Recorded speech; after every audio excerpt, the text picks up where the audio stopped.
What is myositis বা মায়োসাইটিসটা কি? মায়োসাইটিসটা হলো একটা অটোইমিউন ডিজিজ যেটা মেইনলি মাসেলকে ইনভলভ করে। এবার মায়োসাইটিস হলো আমাদের দেহের যে ইমিউন সিস্টেম তার একটা অসুখ।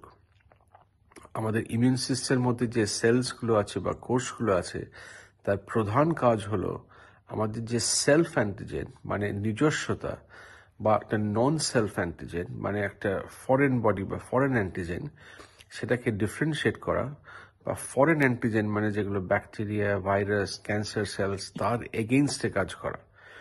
কিন্তু এই অটোইমিউন ডিজিজ যেটা প্রবলেম হয়, আমাদের ইমিউন সিস্টেমটা কনফিউজড হয়ে যায় এবং কনফিউজড হয়ে আমাদের নিজের যে সেলফ অ্যান্টিজেন তার এগেইনস্টে কাজ করে। এবার যেহেতু আমাদের ইমিউন সেলসগুলো সারা শরীরে ছড়িয়ে আছে, মানে আমাদের যে ইমিউন সিস্টেমের যে সেল কোষগুলো, এই অসুখে অটোইমিউন ডিজিজে মাথার চুল থেকে পায়ের পাতা অবধি যে কোনো অর্গান ইনভলভ হতে পারে।